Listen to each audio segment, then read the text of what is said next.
Good evening बच्चों। आज English grammar में कैन के आगे अफर्मेटिव और निगेटिव सेंटेंस पढ़ चुके थे। आज उसके आगे पढ़ेंगे इंट्रोगेटिव सेंटेंस, प्रश्नवाचक वाक्य। आते हैं, सबसे पहले इसके रूल के बारे में जान लेते हैं।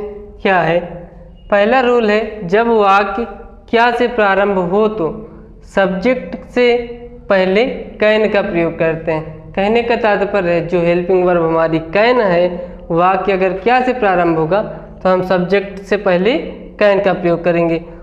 उसके बाद दूसरा रूल है जब प्रश्नवाचक शब्द प्रश्नवाचक वाक्यों के बीच में आएगा तो हम क्या करेंगे, कैन से पहले क्वेश्चन वर्ड को प्रयोग करते हैं। जैसे यहाँ लिखा हुआ है कि जब प्रश्नवाचक शब्द प्रश्नवाचक वाक्यों के बीच में आए तो कैन से पहले प्रश्नवाचक शब्द का प्रयोग करते हैं।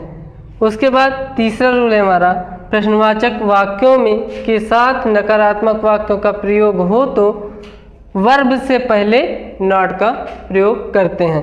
अब आ जाते हैं हमारा फार्मूला, सूत्र। पहला लिखा हुआ है can plus subject plus verb की फर्स्ट फॉर्म प्लस ऑब्जेक्ट। ये कब प्रयोग करेंगे? जब हमारा वाक्य रूल नंबर फर्स्ट के अकॉर्डिंग होगा। जब वाक्य क्या से प्रारंभ होगा तब हम फर्स्ट वाले फार्मूले का प्रयोग करेंगे या फर्स्ट सूत्र से लिखेंगे। उसके बाद जब दूसरा रूल होगा तब हम दूसरे फार्मूले का प्रयोग करेंगे, क्वेश्चन वर्ड, उसके बाद कैन, उसके बाद सब्जेक्ट, उसके बाद वर्ब, उसके बाद लिखेंगे ऑब्जेक्ट। आते हैं अब हम एग्जाम्पल की ओर। हमारा पहला एग्जाम्पल यहाँ पर है, क्या मैं किताब पढ़ सकता हूँ। ये देखते हैं हमारा वाक्य किससे शुरू हो रहा है, क्या से शुरू हो रहा है, इसलिए हम फर्स्ट फार्मूले से लिखेंगे। वाक्य क्या से प्रारंभ हो रहा है तो सबसे पहले कैन लिखेंगे, कैन। उसके बाद सब्जेक्ट देखते हैं यहाँ क्या है, मैं की मीनिंग होती है आई।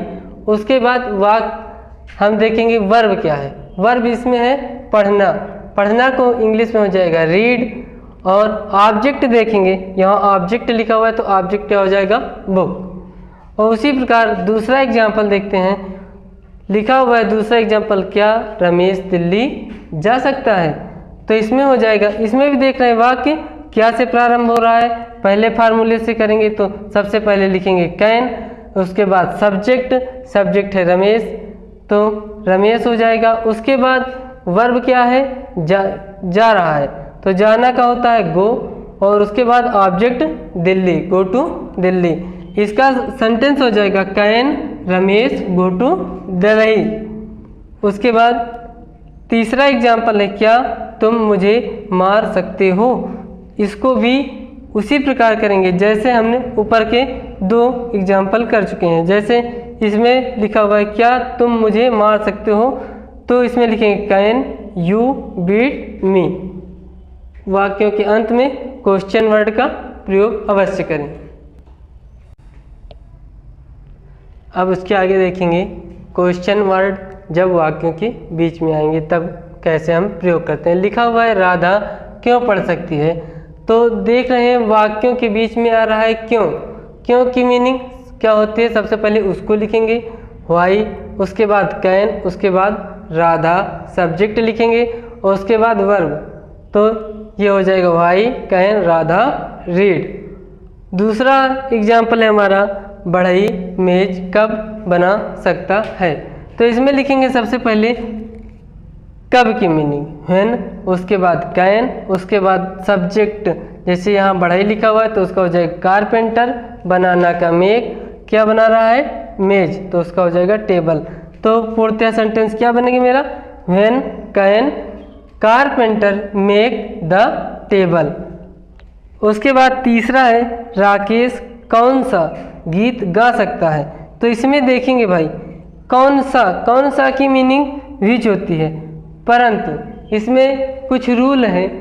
जैसे how much, how many, who, which और हुम के साथ उनसे संबंधित नाउन का भी प्रयोग करते हैं। जैसे यहाँ लिखा हुआ है कौन सा और उससे संबंधित नाउन है गीत, तो इन सब की मीनिंग हम एक साथ लिखेंगे, इसलिए यहाँ हो जाएगा विच सॉन्ग कैन, और उसके बाद सब्जेक्ट लिखेंगे राकेश और गाना का वर्ब लिखेंगे सिंग, इसलिए हमारा सेंटेंस पूर्ण होता है which song can Rakesh Singh. और वाक्य के अंत में क्या करेंगे, हम क्वेश्चन मार्क का प्रयोग करते हैं।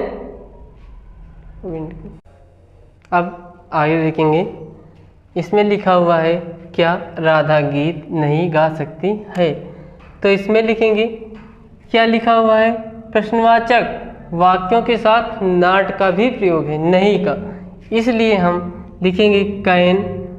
सबसे पहले लिखा हुआ है क्या, तो इसलिए हम लिखेंगे कैन, उसके बाद सब्जेक्ट, उसके बाद नॉट का प्रयोग करेंगे, फिर उसके बाद वर्ब और उसके बाद ऑब्जेक्ट का, इसलिए यहाँ लिखा हुआ है क्या तो लिखेंगे कैन, उसके बाद सब्जेक्ट यहाँ राधा है तो राधा लिखेंगे, और उसके बाद नहीं का प्रयोग करेंगे तो नॉट, उसके बाद वर्ब लिखेंगे सिंग, और उसके बाद लिखेंगे ए, और क्या गा रही है गीत, तो सॉन्ग हो जाएगा, इसलिए इसका पूर्णतः सेंटेंस बनेगा can Radha not sing a song. और उसके बाद दूसरा एग्जाम्पल है उसी प्रकार, खुशी क्या नहीं कर सकती है, तो यहाँ लिखेंगे व्हाट कैन खुशी नॉट डू। और उसके बाद तीसरा एग्जाम्पल हमारा, मोनिका कितना दूध नहीं पी सकती है, तो यहाँ पे देखेंगे कितना का सबसे पहले कितना और उससे संबंधित नाउन दोनों का प्रयोग करते हैं, इसलिए लिखेंगे कितना का, कितना का होता है हाउ मच, और उससे संबंधित नाउन क्या है दूध, दूध को इंग्लिश में लिखते हैं मिल्क, और उसके बाद हेल्पिंग वर्ब कैन, और उसके बाद सब्जेक्ट लिखेंगे मोनिका, उसके बाद नॉट, उसके बाद वर्ब लिखेंगे टेक या ड्रिंक, तो इसलिए ये सेंटेंस हो जाएगा how much milk can Monica not take या ड्रिंक, दो में हम कोई भी वर्ब लिख सकते हैं।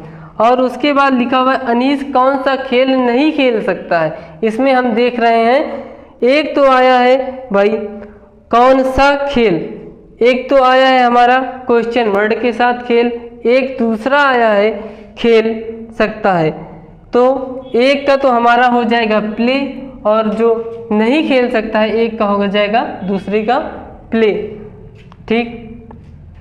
तो कहने का तात्पर्य है जो कौन सा खेल है, मतलब प्रश्नवाचक वाक्य से संबंधित जो नाउन है उसके साथ हम खेलना का प्रयोग करेंगे गेम, तो इसलिए यहाँ पर हो जाएगा कौन सा की मीनिंग सबसे पहले लिखेंगे विच, और उसके बाद खेल का लिखेंगे गेम, और उसके बाद हेल्पिंग वर्ब कैन का प्रयोग करेंगे, उसके बाद सब्जेक्ट जो हमारा दे रखा है जैसे अनीस, तो यहाँ अनीस लिखेंगे, उसके बाद नॉट का प्रयोग करेंगे, उसके बाद प्ले, तो ये हमारा सेंटेंस क्या बनेगा जैसे लिखा हुआ है अनीस कौन सा खेल नहीं खेल सकता है, तो यहाँ लिखेंगे which game can Anees not play, और वाक्यों के अंत में हम क्वेश्चन मार्क अवश्य लगाते हैं क्योंकि प्रश्नवाचक वाक्यों में क्वेश्चन मार्क अनिवार्य है।